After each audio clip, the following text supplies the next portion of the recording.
AFR On Demand is brought to you by Breck Golf. Try Beaver Creek today, just 20 minutes from downtown Baton Rouge in the Zachary area. They've got a PGA Tour driving range, a short game practice area, 30 to 40-yard practice shots. It's a great place to chip and putt and practice if you don't have time for a full round. Book your tee time today, golf.breck.org, golf.breck.org. Matt Moscona. I'm very important. After further review. Say it one more time. After further review with Matt Moscona. And here we go. Live from the Raising Cane studio. Let's ride!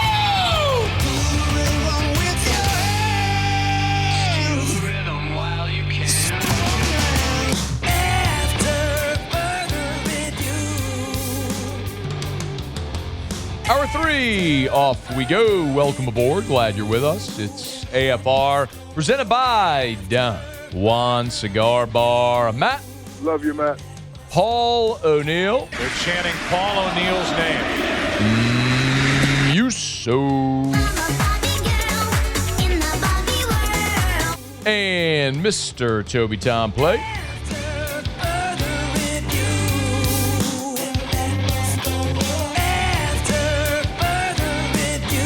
All right, we're here. Glad you are as well. It's 5 o'clock, quitting time. Glad you're driving home with us.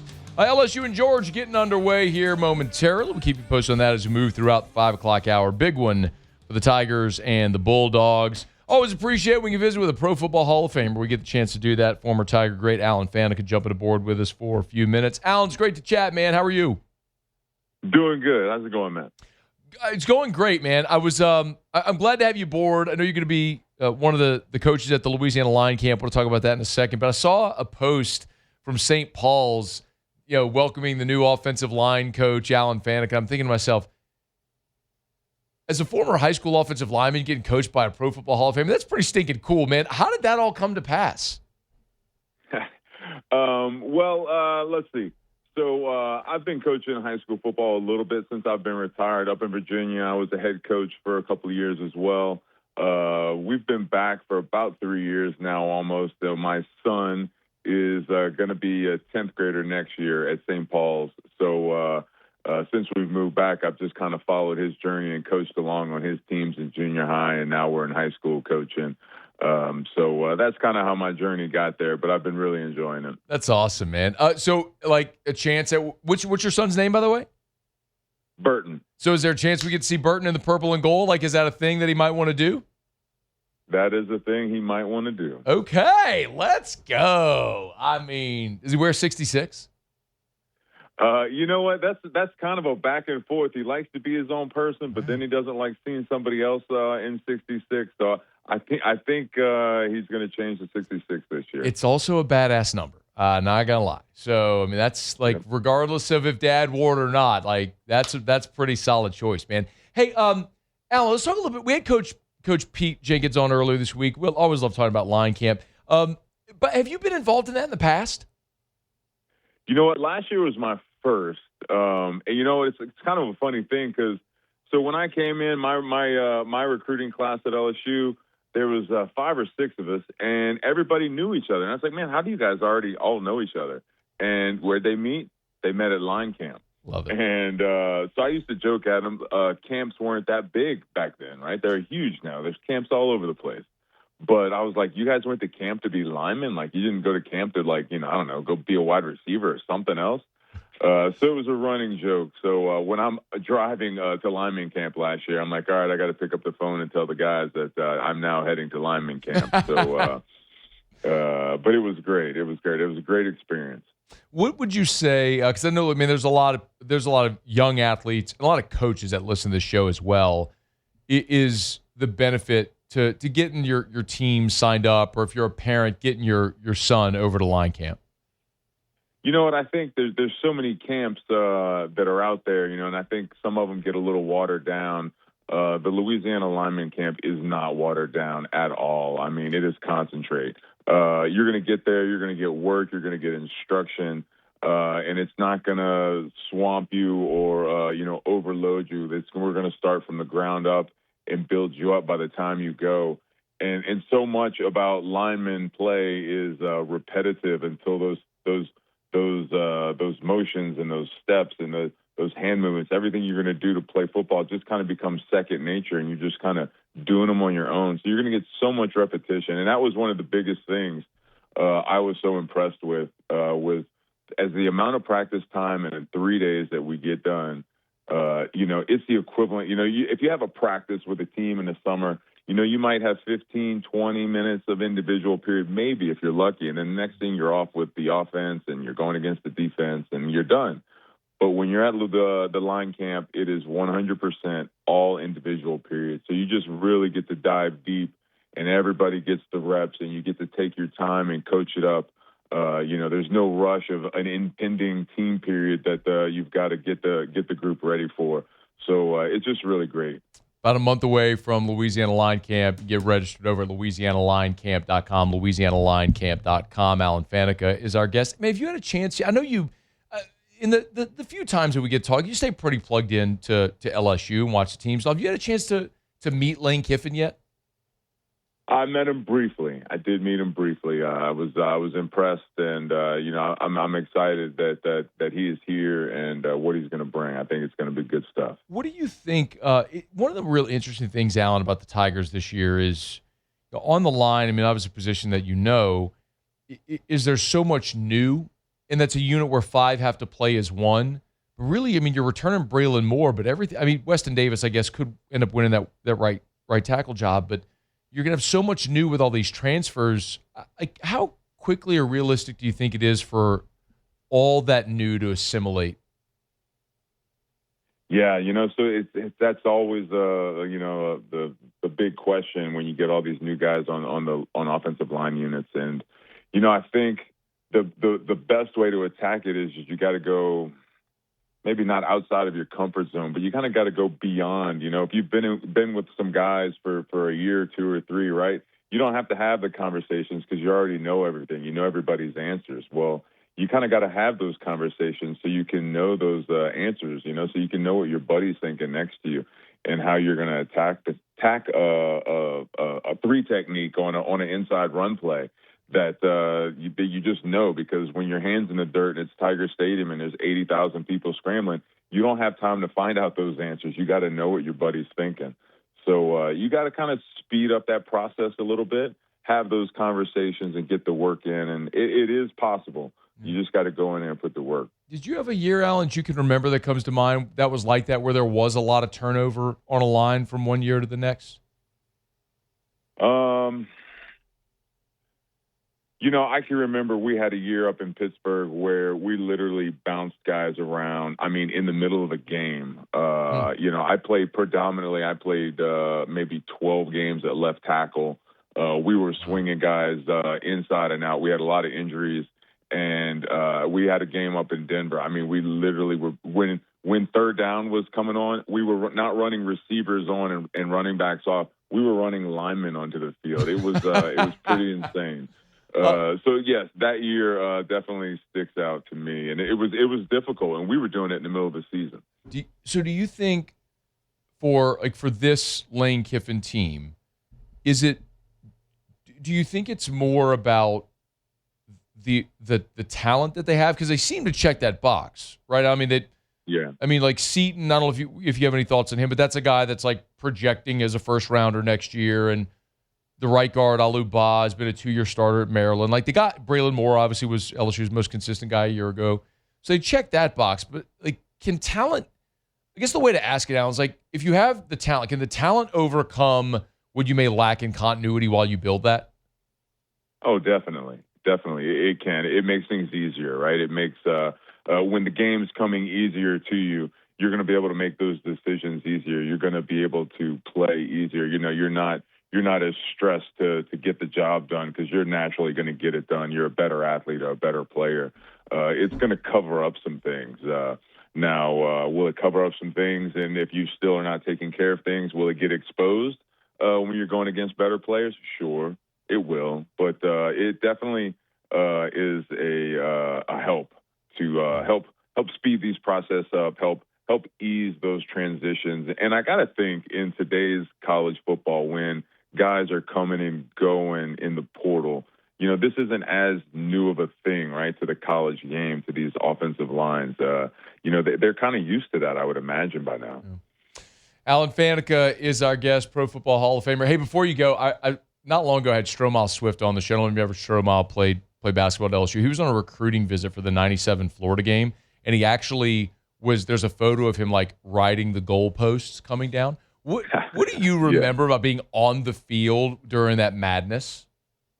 Oh, man, just chaos. I can remember just, like, running into students. I can remember, like, you know, all of a sudden finding somebody I've been looking for to celebrate. But, you know, the story that comes out the most is the field goal post and the stories we heard all night long about how the fans were trying to throw him outside of Tiger Stadium and carry him around. So we come in the next day for you know, a little rehab and jogging and a little workout. And what's everybody do? Everybody goes to the stadium the first when they get there to go look up there. And the field goal posts are at the top of Tiger Stadium, diagonally across from each other. All the way at the top. And so that was a sight to see. So good. Alan Faneca, Tiger grade, of course, an All-American and first-round draft pick, Pro Football Hall of Famer. And maybe most notably now, new offensive line coach at St. Paul's in Covington. Man, enjoy the time with your son. That's awesome. I love to hear that. And we'll look forward to catching up down the line, man. Thank you for the time. Sounds great, Matt. Yep, it's our pleasure. That's Alan Faneca. It's After Further Review. We're brought to you by Our Lady of the Lake. Success takes a team, and not just on the field. At FMOL Health, that team is more than 20,000 strong, delivering care across Louisiana and Mississippi as one connected, mission-driven health system. As a matter of fact, last night, show ended, I ran over to LSU Football Ops, the indoor facility where they had the Big Bash benefiting the Our Lady of the Lake Foundation. I actually got to sit at a table right next to Sister Helen, and it was just an amazing night to raise money and awareness for all the incredible work that FMOL Health, Our Lady of the Lake, does. And as a $5 billion health system with nationally recognized quality and not one but two exceptional workplace awards from Gallup, FMOL Health has built something that people trust and continues to grow to meet the needs of the communities they serve. So remember, it's bigger than sports. It's about having a health system that you can count on. It's FMOL Health, Our Lady of the Lake, and LSU. Together, we roar. You can learn more at ololrmc.com/LSU. Tigers plate 2 in the top of the first. So William Schmidt's on the bump now as LSU has given him a 2-0 lead to get rolling. So the Tigers offensively doing what they had to do. Took a couple of walks there, a couple of clutch hits, and did have a runner thrown out of third. Was that Aaron Beatty who got thrown out of third? It was Aaron Beatty who got thrown out of third. So could have been maybe an even bigger inning, but 2 runs for the Tigers in the top of the first as they lead Georgia 2-0 with the Bulldogs coming to bat. And this is going to be really the game within the game. As by the way, can we get that back? My clock is going on that screen. I don't know what happened. I think maybe I turned the TV off when I was turning those on. It might just be. Can you just like literally grab that remote and turn it? Thank you. I need my clock in studio. It's on a TV screen. That's what I was asking. I think when we were trying to turn the game on, we turned the clock TV off. All right. It's After Further Review. We'll knock out a quick break. With the very strong probability that we are moving to a 2014 college football playoff, there was they did a mock-up of what a 2014 playoff would have looked like this year in college football. So I have a few observations of that. We'll get to it next. It's AFR. After Further Review. We're brought to you by the Watermark and the Renaissance. Watermark downtown, Renaissance Southtown. You know what? I hesitate to say this because I don't want to steer you wrong. But if you're looking for something for mom for Mother's Day, at Watermark downtown, the Gregory does a Sunday brunch that is outstanding. I sure hope, probably should have asked to see if they're booked already, if they're booked solid. They might be. But if you're looking for something to do with mom on Mother's Day, it might be worth giving a call over to Watermark Baton Rouge to see if they're booked for their Sunday brunch on Sunday for Mother's Day. And listen, if you've never been to Watermark Baton Rouge, it's worth it. The Gregory's awesome. The food's outstanding. The ambiance is great. It's right there in the lobby of Watermark, which is a gorgeous. I mean, it's Baton Rouge's premier hotel. And if you're worried about parking, it's always complimentary valet parking when you're eating at the Gregory, so you don't even have to worry about that. Check them out. Give them a call over there. It's downtown on 3rd Street. It's Watermark, Baton Rouge. After Further Review with Matt Moscona, presented by Don Juan Cigar Bar.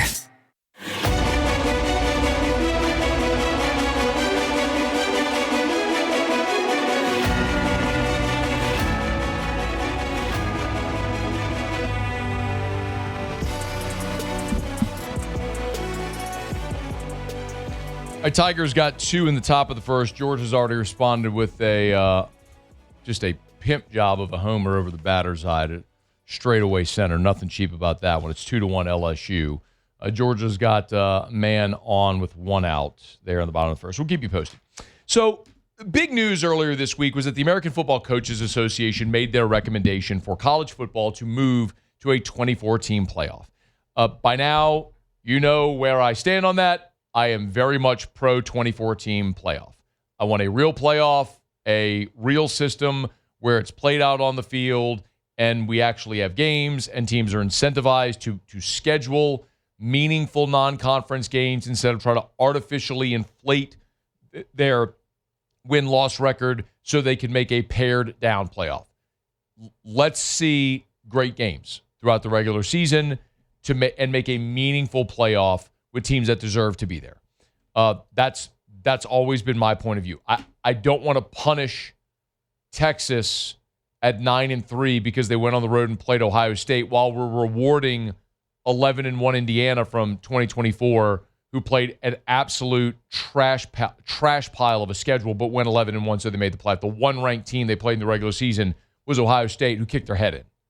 Like, give me a real playoff. Okay. So how you choose the 24 teams will remain to be seen if they do move to 24. Are you going to stay with the committee? My preference would be a power rating system, because a power rating system would give everyone an objective metric before the season starts so they know what they have to do to appease that metric. So as to say, if you go schedule, if you're LSU and you go on the road to play Clemson week 1, now Clemson ended up 7-6, but you go play one of those games. Last year, you're Texas, and you go play at Ohio State to start the season, and you think Ohio State's going to be a 10-win team, that's going to give you a big bump in the power ratings. You schedule an FCS opponent, it's going to dock you in the power ratings, right? That would be my preference. How does it all work together? I don't know. You can figure that out. Some formulation of the old BCS rankings would be fine with me, but we'll see. I'd like to take it away from the self-important dorks in a hotel ballroom in suburban Dallas that I rail on all the time. But taking the rankings that they put forth a year ago, or for this most recent college football season, this is how a 24-team playoff would look. So you would have had 8 opening round byes. Number 1, Indiana. Number 2, Ohio State. Number 3, Georgia. Number 4, Texas Tech. Number 5, Oregon. Number 6, Ole Miss. Number 7, Texas A&M. Number 8, Oklahoma. That's your top 8. They'd have opening round byes. So you want to talk about people talk about devaluing the regular season? My point would be, no. You're not devaluing the regular season by expanding the playoff. You're just changing the target.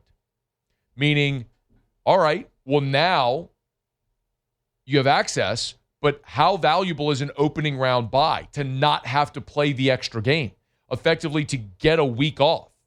Or maybe you're playing to host an opening round game. And that's the value that puts so much emphasis, because tell me you're LSU, you wouldn't want to have a bye and then a second round game at Tiger Stadium. Now you're playing for something meaningful throughout the regular season. That all matters. So those first 8 would have a bye waiting on the winners of the 8 games that would be played. Now, I'm not in favor of giving G5 programs auto bids. I'm actually not in favor of giving anybody an auto bid. I don't think literally anybody should have an auto bid. Now, they're going to give conference champions an auto bid, and I guess to a degree I understand that, but if we're being honest, your conference champions of the power leagues are going to get in the playoff anyway. So call it an auto bid, whatever, those teams are going to be in. James Madison, number 24, at number 9, Alabama, would be an opening round game. Number 23, Iowa, would play at number 10, Miami. Number 22, Georgia Tech, at number 11, Notre Dame. Notre Dame would be in. Number 21, Houston, at number 12, BYU.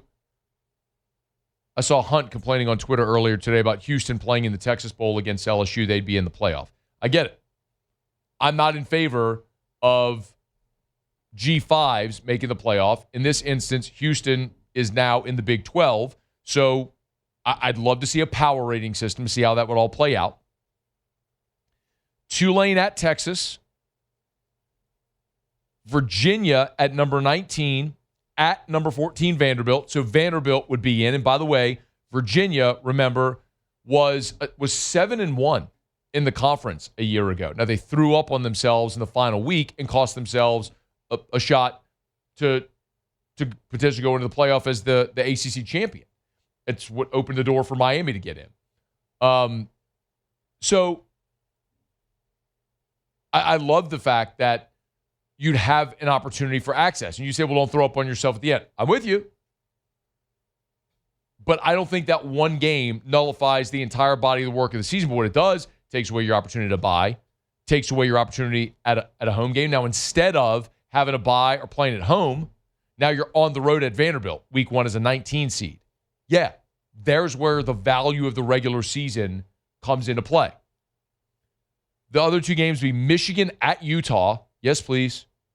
Arizona at USC in a 17-16 matchup. I just struggle to find a reason not to want this. I struggle to find a reason to say, you know what, more football is a bad thing. I struggle to find a reason to say intersectional matchups on college campuses in a playoff. Yeah, who really wants that? Like, I really struggle to get there with that mentality. It's why, and I know I just ranted the other day, but it's how I genuinely feel about all of this. And I think so much of this conversation about an expanded playoff and the sacred regular season and all that stuff, it is just an absurd echo chamber argument that people have been force-fed forever and have just believed. The most sacred regular season. It's not a sacred regular season. College football's regular season, I say it this way all the time, it's the only sport you can win every game and not make the playoff. It's actually absurd. And if you lose 2 games in September, then you're done. No opportunity to improve as the season goes along. I mean, think about 2001 LSU, which won the SEC, but was 5-3 in the league. By the time November came along, they had gotten to be so good and so dangerous offensively, blew the doors off of the Big Ten champion in the Sugar Bowl that year, Illinois. Like, what if there was a playoff? That's a team that could have made some real noise. How fun would that have been to be able to see that? I'm not saying they're a bye, they're a 1 seed. They're like, they might have been deep in the mix. But I can't get there with people who say, like, you don't want to see that. Why do you want to play off in literally every other sport? Literally every other sport, but not in college football, not the sport we all love. We're okay just outsourcing the playoff to a bunch of self-important dweebs wearing ugly jackets, peddling their bowl games. We cater to a sunset over some mountains in Pasadena. That's how we crown a champion. A pretty sunset. Come on. And I think maybe the biggest validation is for everyone that worried that a 4-team playoff was going to kill the regular season, it's only made it more meaningful. And that a 12-team playoff was going to kill the regular season. This was the most watched regular season ever. TV viewership's up, hitting all-time highs. There's never been more interest in college football, and it's only going to grow because you have access points for more teams now. And that's a good thing. Letting people in that hotel ballroom in suburban Dallas use their inherent bias toward the Blue Bloods is not a good thing for the sport. That would not have benefited Indiana in any era ever. And they went on and won the national championship because you can. Go play it on the field. All right. You can always let me know your thoughts. Email us, tweet us, text us, 225-396-4400, 396-4400, 396-4400. William Schmidt got a bases loaded strikeout for the second out and then walked in a run. So it's 2-2, bases loaded, 2 outs here in the bottom of the first. So Schmidt goes out there and squanders the 2-run lead that the offense had given him in the top of the first inning. So Georgia is relentless offensively, man. Can't give up free passes, and Schmidt's made a habit of that here in the first, unfortunately. We're brought to you by Evermore, E-V-A-M-O-R, Evermore.com, Evermore.com. Drink Evermore, y'all. Natural artesian water, a Louisiana product. Want to stay hydrated as we move in the spring and summer months, this oppressive Louisiana heat. Make sure you stay hydrated with a healthier alternative. Drink Evermore. Drink it side by side with whatever bottled water you drink now and know you're drinking a delicious product that is all natural, healthier, nothing added, nothing taken away, and it's a Louisiana product, so you support a great Louisiana business. They have national distribution, so if you're listening or watching the show outside of Louisiana, go to the website, evermore.com, E-V-A-M-O-R, evermore.com, evermore.com. Hit the menu. You can find a store. Just punch in your zip code, and you'll find the store nearest you that sells Evermore. E-V-A-M-O-R, evermore.com, evermore.com. All right, Gavin Guidry's getting loose in the bullpen. 2 outs in the bottom of the first and full count here. See if Schmidt can get out of it. And he does. So strikeout there for the second and third. Out of the inning. Schmidt gets out of the first, leaves them loaded, but we are tied at 2 Tigers and Bulldogs. LSU coming to bat top of the second. All right, it's not going to break, y'all. We'll roll along. It's AFR. After further review. Buying or selling your home? Think real estate? Think Darren James. Agent225.com. Agent225.com. That's the number to call. I always love telling you about the many awards that Darren's won. Recently, best agent, best realtor in the best of Baton Rouge. Told you about the Wall Street Journal's Real Trends list of the top 1% of realtors in America. Last year, Darren James, number 13 in the country on the transaction side. Say that again.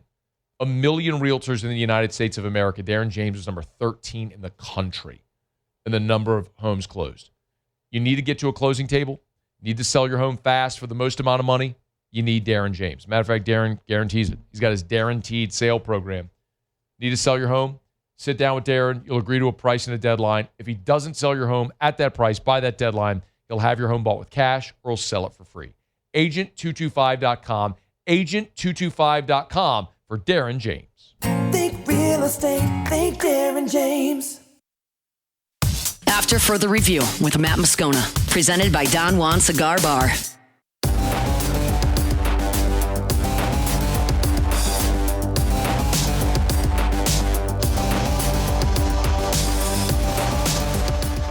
Spring is here, and that means it's time for a little cha-ching. 104.5 ESPN Baton Rouge and Citizens Bank and Trust are giving you the chance to win $5,000 cash with the Spring Cha-Ching Sweepstakes. Head over to 1045ESPN.com and get registered today for your chance to win the 5K. It's quick, it's easy, and someone is going to walk away with some serious spending money. The Spring Cha-Ching Sweepstakes, presented by Citizens Bank and Trust and 104.5 ESPN Baton Rouge. Saints on Friday declined to pick up Tyree Wilson's fifth-year option. You probably remember this conversation from the draft. So Tyree Wilson, former number 7 overall pick of the Raiders, has been a good player for them. He's played a lot of football. Just hasn't been the terror off the edge that you anticipate when you take an edge rusher 7th overall. So new beginning for Tyree Wilson in New Orleans, something that he said after the draft was excited about. Saints sent a 5th-round pick to the Raiders for Tyree Wilson. Now, the deadline to pick up for for teams to pick up the fifth-year options here, and so the Saints had to decide if they were going to pick up Tyree Wilson's fifth-year option. If you're not familiar with how that works very quickly, teams that draft first-round picks, it's a 4-year deal with a fifth-year option. So the team has, before that fourth year, has to decide if they are going to pick up the player's fifth-year option. Now, that fifth-year option is an average of the top contracts at the position, and so it's the fifth-year option would be a $14.475 million deal for 2027. So New Orleans has declined that option, meaning Tyree Wilson will be an unrestricted free agent after 2026. So New Orleans basically sent a fifth-round pick to the Raiders for a rent player. The way I kind of phrased it is it's sort of rent to own. They're renting for 2026 with the possibility that if it goes well, they can sign him to an extension, a long-term deal. And that would probably make sense for Tyree Wilson. He comes to New Orleans and plays well in 2026, great. He will have earned a long-term extension with the Saints. The risk for the Saints is he comes, plays well, and then another team decides they want to pay him more. And then he leaves, which could happen. You gave up a fifth-round pick for a one-year player. Why I still think it's worth it is a couple things. We've talked plenty about that position, in particular Cameron Jordan. So you've got Chase Young, Carl Granderson. Cameron Jordan is still unsigned. You've added Tyree Wilson, who it certainly factors in this year. And then you make a longer-term decision next year, on Wilson or somebody else. We'll see how the others factor in. But I think there are two ways you could have approached Tyree Wilson. Are you approaching Tyree Wilson the number 7 overall pick, or are you approaching Tyree Wilson as a fifth-round pick? Because that's what the Saints gave up for him. The Saints didn't have to spend a first-round pick. They spent a fifth to get Tyree Wilson for 1 year. And I guess as I look through the Saints draft history at fifth-round picks, let's just go through. I'm just going to rattle off some fifth-round picks just here in order, okay? Spencer Rattler, Bub Means, miss. Jalen Ford, to be determined. Jordan Howden, hanging around but hasn't been a consistent contributor. Natrell Jamerson, miss. Davis Tull, miss. Tyler Davidson, good player but played mostly for another team. Damian Swan out of Georgia played a little bit for you. Vinny Sinceri, miss. Ronald Powell, miss. Kenny Stills, that was a hit. Corey White, that's a miss. Matt Tennant, total miss. Thomas Morstead was a hit. Carl Nix, absolute. Guy became an all-pro. DeMario Presley, miss. David Jones, don't even remember him. We need a tight end out of. It was a DB out of Wingate. Rob Ninkovich, absolute hit. Just you cut him, and he ended up being a hit for the Patriots. Adrian McPherson was a fifth-rounder. Rodney Leslie was a fifth-rounder. Melvin Williams, Mel Mitchell. Onomo Ojo was a fifth-rounder. I'm all the way back to the year 2000 now, where Austin Wheatley and Chad Morton were fifth-rounders. You get the point. Every now and again, you see a Carl Nix or a Thomas Morstead, but I just went through 25 years of draft history, and those are the dramatic exception, not the rule, for a fifth-round pick. So if what you get in this fifth round, and giving up a fifth-round pick for Tyree Wilson, is you get a potential high-upside prospect that is still a young veteran who you know has been a valuable rotational guy in the league already and can play, well, you're not taking the risk of it being Bub Means or Matt Tennant, someone who's never going to get on the field for you. It's a guy that you know can play at this level and can help you immediately. The question is, will that in turn become a guy who warrants a bigger long-term contract? But you can rent this year, make the determination after this year if you want to own. So Tyree Wilson, the Saints pass on the fifth-year option. So they won't pay him $14.5 million in 2027, but they will have the option after 2026 when he becomes an unrestricted free agent to extend him if he earns the contract. All right, it's after further review. Hey, Mother's Day is Sunday. Remember, Supper Club is open for lunch on Mother's Day. They are not typically open on Sundays, but Chef Layton, Brandon, they all made the decision. They're going to open up on Sunday for Mother's Day from 11 to 3. So lunch, full menu. If you've not yet gotten reservations for Mom, haven't decided where you're going to take Mom for lunch on Mother's Day, treat her to the best dining experience you'll have anywhere. Supper Club in Baton Rouge, right there on Perkins near Bluebonnet. SupperClubBTR.com, SupperClubBTR.com. That's the website. Or you can always call over the front desk, get your reservation. You want to take care of Mom. Again, limited seating, but full menu for lunch Sunday for Mother's Day. Open 11 to 3 at Supper Club. SupperClubBTR.com, SupperClubBTR.com. And if Mom doesn't love steak, that's all right. They got lobster. They got stone crabs. They got Chilean sea bass, Orta King salmon, lamb chops. I've told you one of my favorite things on the menu, the veal parm. Give it a go at Supper Club. Treat Mom like the hero she is. Treat her to lunch at Supper Club on Mother's Day. SupperClubBTR.com. All right, y'all, it's after further review. Thanks for hanging out with us here. Let's see, we're bottom 2 now with LSU and Georgia tied at 2. 2 outs, runner on first, as Schmidt just walked a hitter. Is it first and second or just first? Just first. It was Daniel Jackson, the kid who hit the nuke. So first, runner on first, 2 outs, tied at 2. Schmidt looking to have a much easier second inning here than he did in the first. Left him loaded in the first. But Tigers and Bulldogs, just a huge spot, as we know, for LSU. Is we've talked about ad nauseum. They got to win 4 of their last 6 to get to 13 to feel good going to Hoover about their postseason opportunity. But a giant ask this weekend in Athens against the best team in the SEC. Georgia 18-6 in the conference. With the opportunity to clinch. As a matter of fact, Wes Johnson, when he had his media availability on Thursday, talked about having the SEC lead with 2 weekends to go and the opportunity to clinch. You always want to finish strong. You want to stay focused. You need to be playing really good baseball this time of year.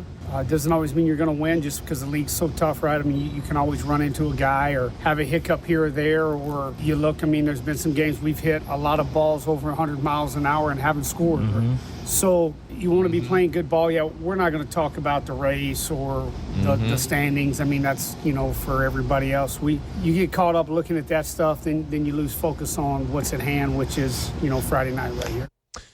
Friday night is underway, 2-2. LSU and Georgia, they're headed to the third as Schmidt induces a long fly out to get the final out of the second inning. All right, we're going to knock out our final break of the show. We'll come back. We'll do a little, per your request, Ask the Mats and Paul.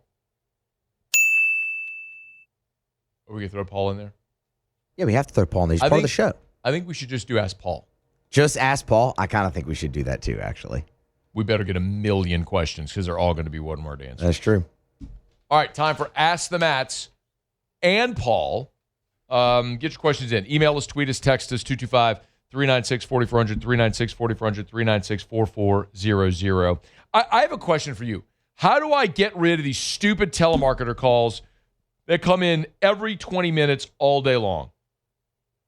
I can't do the thing where you block unknown numbers, because we've talked about this before, because there's too many times I could do interviews on other radio stations, so they're calling me from their studio. I can't block unknown numbers. I can't do that. I need to get the telemarketers to stop. Scone versus the spam call is a rivalry unlike any other. Right. Like, it really is. Spam risk 544, spam risk 235, spam risk 1252, spam risk 1243. Spam risk. Spam risk, spam, telemarketer, was it the same number that spam? No, risk it's never the same because okay. I block the number and it just comes from a different number. Jeez. This is the true test, Muse, if anybody's still listening or if everybody's watching the game. Ask the Mats. Get your questions in next at AFR. AFR. GLO, glowresources.com, glowresources.com. They are complete employer solutions over at Glow Resources. Make sure you're following Glow on Twitter, on Instagram, on Facebook. They do a good job as well of posting a lot of times when they do have jobs available that they're hiring for. So I always encourage you to check it out. Like this is one that's a fabrication team lead in Houston. So you want to apply, you can go to glowresources.com, glowresources.com. You can see all the info there on social media. But the point is, that's a company in Houston that's hiring for a fabrication team lead. It doesn't matter if you're in Baton Rouge or if you're in Houston or Dallas or Florida or anywhere. At Glow Resources, they do an awesome job helping you find those hard-to-fill jobs that are permanent solutions. It's Glow Resources. Check them out online at glowresources.com, glowresources.com. If you're a business owner and you haven't had Insurance Network of Louisiana shop to see if they can find you better coverage for less money, chances are you're overpaying. I'm going to give you the number for Insurance Network of Louisiana here in just a sec, or you can log on to the website to get in touch with them there as well. But really, any type of business. My goodness, I was sitting down with Adam and Jay in the office a couple of weeks ago, and they were talking about, for example, like restaurants. I mean, some of my favorite places in town, too. Mestizo, a Doe's Eat Place, Cocha downtown, the station. I mean, all clients of Insurance Network of Louisiana where they shopped and were able to find them better coverage for less money. So if you're a business owner, got to have insurance, you're always concerned about the bottom line. Can you save money and get better coverage? Let Insurance Network of Louisiana shop. Here's the number, 293-0450, 293-0450, 293-0450, or lainsurance.net. After Further Review with Matt Moscona, presented by Don Juan Cigar Bar.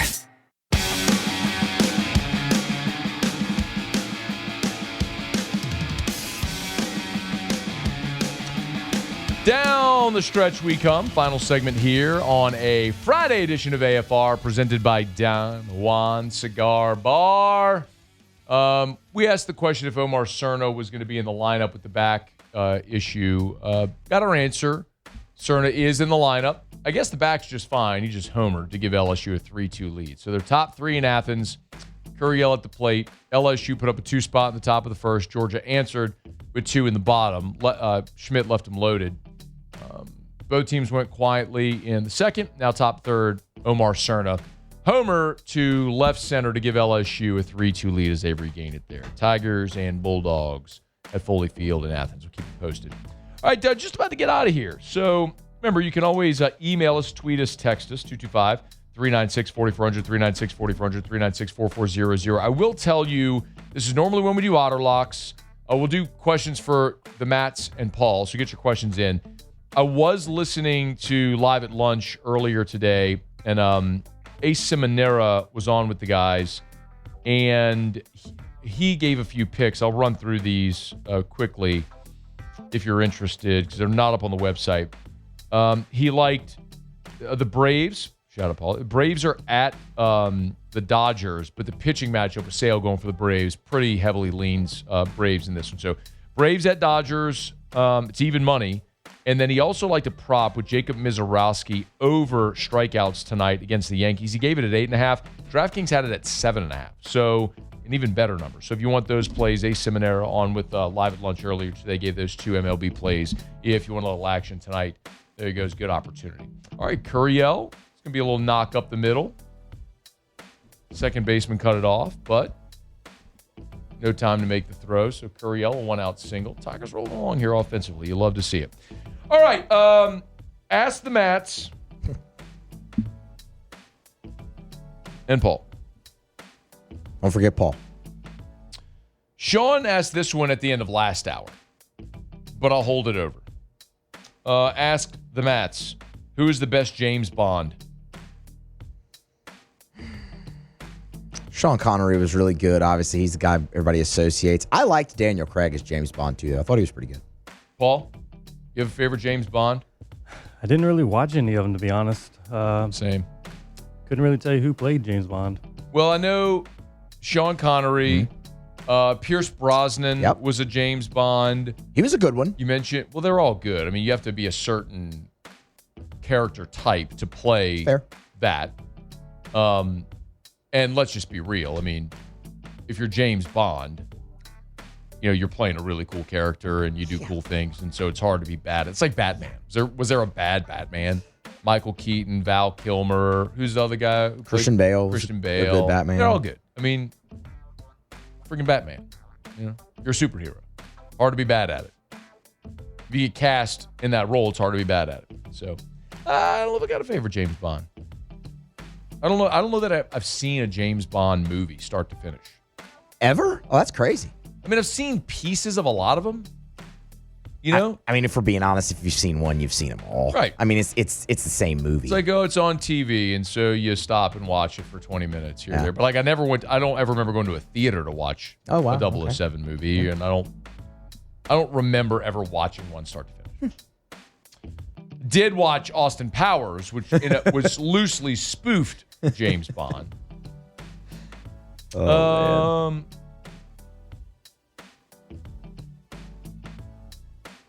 Okay, this is just a guy telling me a story about going to an orthopedic surgeon and asking about a list franc. That's not a question at all. Okay. Yeah. And that's it. It was our test to see if anybody was listening or watching the game. Get out! They're watching the game. Get out, Kate Aaron Beatty. Yes, sir. How about him, hey, you know what? Kate Aaron Beatty, 2-run homer. Tigers leading 5-2 now, top 3. As we said when the Tigers played in Tennessee, the Biddy Ballpark giveth and the Biddy Ballpark taketh away. You want to have a Biddy Ballpark? Okay.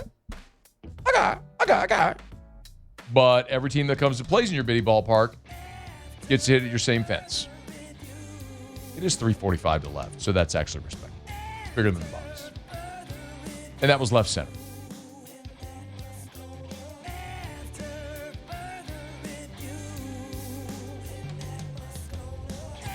I'm here for it. What if they win this game like 26-9? Yeah, you signed me up for that. Yeah, let's go. Just win. All right, see you Monday. Happy Mother's Day. AFR. Speaking of Mother's Day, remember, gents, this is your last reminder. You still have time to get by Lee Michaels. Lee Michaels Fine Jewelry, 9 locations. In Baton Rouge, you got 2. You got Mall of Louisiana and then Corporate Boulevard. But there's 9 in all. Baton Rouge, Lafayette, New Orleans, Shreveport. Spend some time Saturday. Pop on into Lee Michaels. Thrill mom with a gift in the red box. Maybe it's your mom, maybe it's your wife that you're giving her the gift, from your children. Let your children give mom that gift. Beautiful diamond jewelry, elegant pearls, timeless, classic earrings, necklaces, bracelets, pendants, rings, so many great options. Incredible selection. We talk about Lee Michaels all the time. It's like Goldilocks. It's just right. It's not cookie cutter like the big box stores. It's not limited selection and overpriced like the boutiques. It's perfect. Lee Michaels Fine Jewelry.